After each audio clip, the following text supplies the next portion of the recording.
Hi, Tony DeWitt here, Missouri appellate attorney and a guy who likes to make the law make sense on YouTube. There are four reasons that I hate funerals, and I'm just going to get into this now. Now, I want you to understand something up front. If you are one of those people who believe fervently in holding a funeral for a loved one, I'm not calling you wrong. I'm just saying it's not for me, and I want to explain why. Recently, we had a close family member in our family die from glioblastoma. It was a tragic disease. It was a long struggle for that particular individual. And this week, I'm going to Houston along with my wife to go to a remembrance service, which is different than a funeral. You know, funerals usually happen, particularly in the South, within 24 to 48 hours of someone's death, when the hurt and the pain and everything else are very fresh. And this remembrance service is about a month or about a month and a half after that gentleman's passing. And so I am really looking forward to doing the remembrance because I have so many good memories of this person that I want to share. So that's one of the reasons that I hate funerals, is because they tend to be very, I guess you would call it maudlin. But here are my four reasons in no particular order. One, no one wants to be there. Now, that's especially true for the guy who is laying in the casket in the funeral home. But I think it's also true for the family. They really don't want to be there. They would rather be anywhere else than there, but they're there out of a sense of duty, a duty to someone who is no longer there. They should be focusing on what they need, not on how a certain person gets put into the ground or his remains or otherwise, or her remains or otherwise disposed of. So no one wants to be there. And as a result, it turns into just a giant mess. And I have yet to see a funeral that was well done. I've been to a number of funerals in my life. One of the first ones that I can recall with any great clarity was the funeral of my Uncle Herman. And I just couldn't get over the fact that people continued to walk up to that gentleman in his casket and say things to him when they knew he wasn't there. That kind of bothered me. It's almost like, if you didn't care enough about the guy when he was alive to tell him these things, what are you telling his dead body this stuff for? Because it's not going to make any difference. That's my number one reason. No one wants to be there. Not the guest of honor, not the family of the guest of honor, and not the friends and other people who come for the purpose of paying their respects and that sort of thing. I don't know how you pay respects to a dead person if you didn't pay those respects during their lifetime. Now here's the number two reason why I absolutely despise funerals. No words have yet been written that can in any way make the death of someone's loved one better. Now, we've all heard the various trite expressions that go along with funerals. Well, he's in a better place now. Well, she's out of pain. Ah, the little one died. That's so bad, but God must have needed another angel. I don't doubt that God needs angels and that, he works in mysterious ways. None of us understand the grand plan. That's not our job. Our job is to be part of it. But it annoys me and it troubles me that people take these approaches to comforting people when they're going to hear the same words from everybody else. And the best thing I think you can do at a funeral is to say, I'm here for you. If you need anything, pick up the phone and call day or night. And then you check in on them a week or two later, maybe 4 weeks later, just to make sure they're doing okay. No words have been written. There's nothing you can say at a funeral or in the funeral home that is going to make a big difference. And somebody's going to go, oh gosh, well, I was sad before now, but now I'm just fine. Thanks. That doesn't happen. When I say that God needed another angel, it's not an appropriate sentiment. That doesn't mean that I'm downplaying the spiritual efforts of pastors and others who are there to help and to help people grieve. And they do that by going through spiritual words of comfort. Now, the majority of us are not trained in that regard, and so a lot of what we try to say and do doesn't help. But I do believe that pastors play an important role in a funeral, and I believe that they do great things for people and do help make that very sad event better. But they are probably the only people there who actually accomplish their mission. The third reason I absolutely despise funerals is that people say stupid things because they don't know what else to say. I can recall with vivid clarity when my stepfather passed away and he was laying in the casket in his Air Force uniform, and people were going by and looking at the medals that were on his chest. He had served in the Army on Guadalcanal. He was a veteran of World War II, the Korean War, and he died in 1973 at the age of 52, primarily because he got addicted to tobacco when he was in the Army, but I'll leave that alone. People don't know what to say, so they say things like, "Oh, he looks so peaceful." Well, when you're not able to breathe and you're dead, you might look peaceful, but you're not peaceful, you're just dead. You, or I should say, the person who passed away is no longer there. Their spirit has gone somewhere else. So all you're looking at are cell membranes that are not being perfused and oxygenated. They also ask silly questions. Was he sick?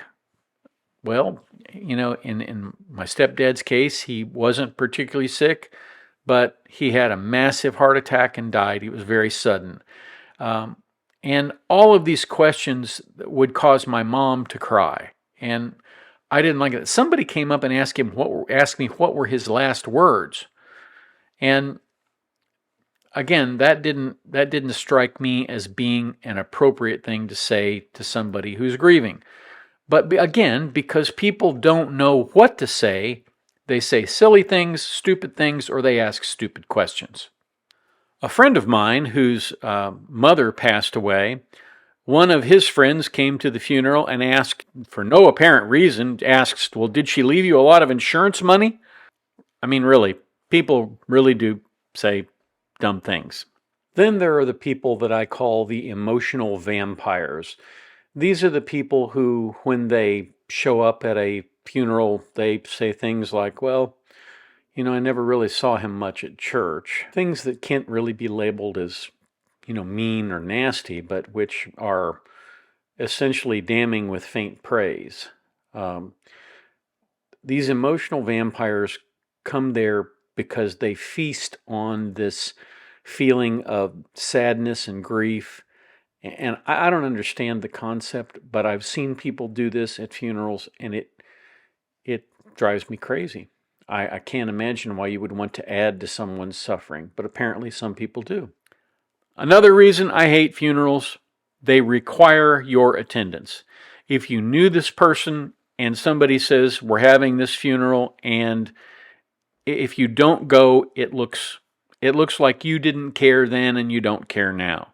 So it's a function of duty to go to a funeral, and I just think that's a bad way to go, no pun intended. I think when you put this demand on people who knew the decedent, that they come and they do their duty, but they don't enjoy it, you don't enjoy it, and at the end of the day, nothing ever really gets accomplished through it. So, what do I think we ought to do? Well, first of all, I'm not having a funeral. I've told all my kids, if they hold a funeral for me, I'm coming back and haunting them. I'll haunt whoever does that to me. Now, my wife knows my wife is not going to hold a funeral for me, and that's a good thing. What do you do instead? Well, first of all, you take time to grieve privately. Grieving is a very personal process. There is no right way to do it. There is no wrong way to do it. You'll see people, particularly law enforcement officers, say, well, she didn't look like a grieving widow.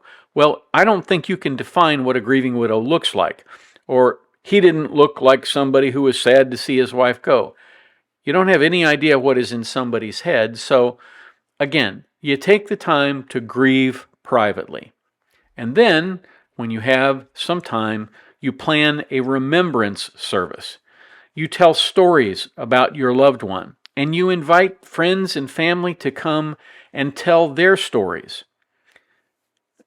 It's an opportunity to learn more about the decedent and to share your memories, to build a communal pot of memories that everybody can take part in and bring back with them. Because when a person is remembered, they're not really gone. They are just in a different place. Another thing you can do, play his favorite music. I was a big Eagles fan, so anything by the Eagles would be appropriate, I guess, except maybe Witchy Woman. Maybe I wouldn't want to have that one done. Or, gosh, now that I'm thinking of it, things like Hotel California certainly have a dark theme, don't they? But at any rate, that was my favorite music. You could play that and be fine. Play their favorite movies. For me, it would probably be Home Alone, probably because I'm recording this so close to the Christmas season. My Cousin Vinny, which sort of is my lot in life to be an attorney, and The Blues Brothers. One of the best movies that I saw. It gave me a tremendous appreciation for the blues, and I really enjoyed it. So play their favorite movies. Have it going in a different room. People don't always want to be right in the mix of things. Sometimes they need to take a few minutes for themselves. And going and watching something on TV, knowing that it was that person's favorite movie, maybe that helps. I don't know for sure, but maybe it helps. As I said, this allows you to store up a communal pot of memories that you can save and hear stories from people that you probably don't know. Basically, what you do is you replace the current bad memory of that person's death and passing with new, happier memories of their time alive and the impacts that they made in the lives of other people. What could be better than that? In the 6 months after the death of a loved one, don't make any major decisions. Don't run off and join the Peace Corps or buy an RV and decide you're going to see the world, or really do anything involving money or property or travel. Before you start trying to find a place where there is no pain, which doesn't exist, instead of that, get your head straight. That's the key thing that you can do that will make your life better. Because if you jump in an RV and go off camping thinking that you can leave the bad memories behind, they roll into the campsite about 20 seconds after you do. So, again, don't do anything crazy until at least 6 months have passed and you've had a chance to really think things out. So now you know why I hate funerals and why I'm not having one, and why my kids have been threatened with me haunting them, and I guarantee you the prospect of me showing up inside the closet door at 3 o'clock in the morning would scare the living daylights out of any of my children. So that's why I have put that out there. I do not want to have a funeral. I don't want to see people stand around and cry, and the other reason I don't want to have a funeral is because I don't want people who knew me as a lawyer to come and see me just to make sure I'm really dead. So that's the other reason I don't particularly care for funerals. I hope that this has been useful or helpful to somebody who might be going through this. And if it is, then please share this with other people. One of the great kindnesses that you can do when anyone loses a loved one, as I said earlier, is to put a hand on their shoulder and say, I'm here for you. Sometimes it is far more important to be than to do. Be there for them. You may not be able to bake them a cake. You may not be able to bring them a funeral home casserole. That's kind of a tradition in the South, and even in the Midwest. When someone dies, you bring over food so that they don't have to cook. It's a nice gesture, but again, sometimes it's more important in the days after someone has passed to just have somebody to talk to. One other thing you can do is get a group of friends together and say, okay, you call John on Monday, I'll call him on Tuesday, Fred, you call him on Wednesday. We're all going to go around this just to make sure, and then we'll all circle back. We'll have a group call on Sunday to make sure that John's doing okay. These are the kinds of kindnesses that make the world a better place. So if you have the opportunity to do a kindness for someone, please go out of your way and do it. We can change the world if we do these kinds of things for other people. Have a terrific day. Catch me down here at the beach tomorrow.